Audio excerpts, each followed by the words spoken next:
The secret of the dreidel. The dreidel, a children's game played in the firelight of a cold winter night, the menorah silently glowing in the window, the dreidel.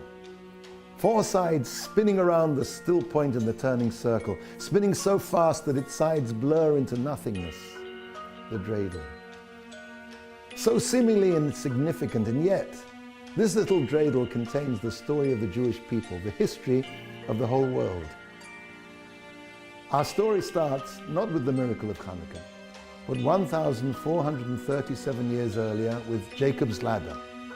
Jacob had a prophetic dream of angels ascending and descending a ladder that reached from the ground to the heavens. These angels weren't Hollywood extras with fluorescent tubes over their heads. They were incorporeal spiritual messengers. The protecting forces of four great kingdoms, that would in the future dominate and exile the Jewish people. They are Babylon, Persia, Greece and Rome. At first, Jacob saw the angel of Babylon ascend the ladder 70 steps, and then he came down. The Jewish people were in Babylon, in the Babylonian exile, for 70 years. Then the protecting angel of the empire of Persia and Media climbed up the ladder 52 steps before he too descended. The Jewish people were in exile in Persia 52 years. And then the angel of the empire of Greece climbed 180 rungs. The domination of Greece lasted 180 years. And finally, the protecting angel of the Roman Empire climbed up the ladder, but he didn't come down. And now Jacob feared that this final exile would never end until God promised Jacob, if he will rise up like an eagle and make his nest amongst the stars, even from there I will bring him down.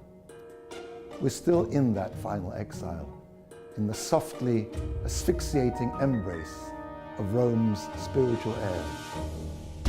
The four kingdoms. In the year 3038, the first of our holy temples was razed to the ground, and the majority of the Jewish people led into exile by the Babylonian emperor, Sennacherib. Why was this such a tragedy that the Beis HaMikdash, the holy temple, was destroyed? The Beis HaMikdash represents a unique pipeline between God and man. When it was destroyed, this flow of spiritual energy was severed.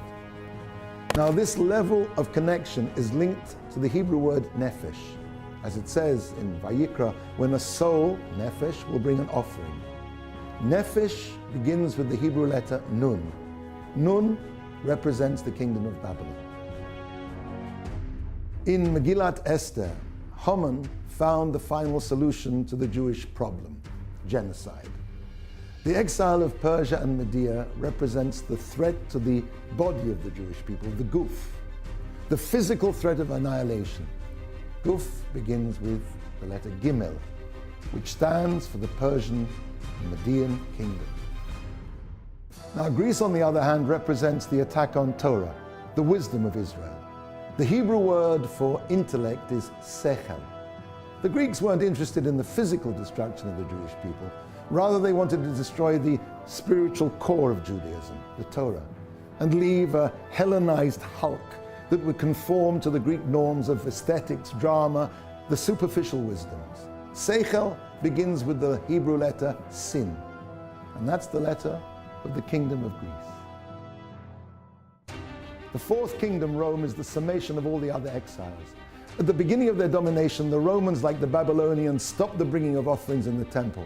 They destroyed the second holy temple and inflicted unthinkable carnage on the guf, the body of the Jewish people, with their massacres.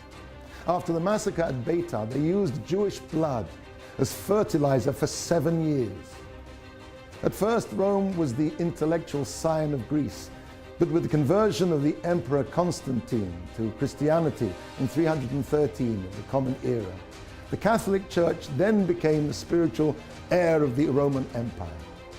After the demise of the influence of the Church, the mantle of Rome was subsequently worn by secularism and materialism.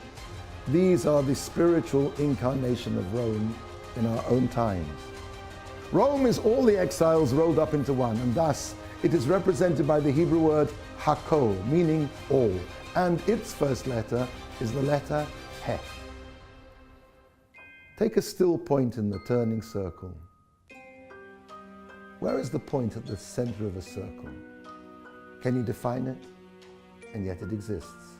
Just like the letter Yud in the Hebrew alphabet, a single dot from which the whole universe was created.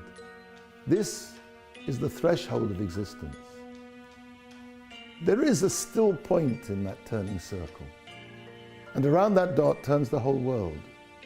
The Jewish people are that little dot, so infinitesimally small, and yet around this immutable dot the world turns. What stands in opposition to that little dot? What is the opposite of the central point that occupies no space? Direction, north, south, east and west, expansion in 4 directions. 4 is the antithesis of the one. 4 is the number of the kingdoms who stand eternally opposed to the Jewish people, eternally opposed to He who is one, and to His reflection in this world, the Jewish people. Take another look at our dreidel spinning. What do you see? 4 sides, spinning around a central point that occupies no space. And when those sides spin, they themselves cease to have direction anymore. Now in the blur of their whirling, they are a circle, a reflection of the still small point at its center. What is it that is carved on the sides of our dreidel? Nun, Gimel, Sin, He. On the surface, those letters stand for Nes Gadol Haya Sham. A great miracle happened there. The commemoration of a miraculous victory of a faithful few over the might of the Greek Empire, but on a deeper level. The dreidel is a microcosmic representation of the 4 kingdoms, Babylon, Persia, Greece and Rome, spinning around the center, the Jewish people. And the hand that spins the dreidel comes from above. Every empire thinks that it will last forever, but the hand that spins only spins the dreidel of history for a predetermined time, and then each empire, despite its vainglorious boasting, falters on its axis and finally crashes.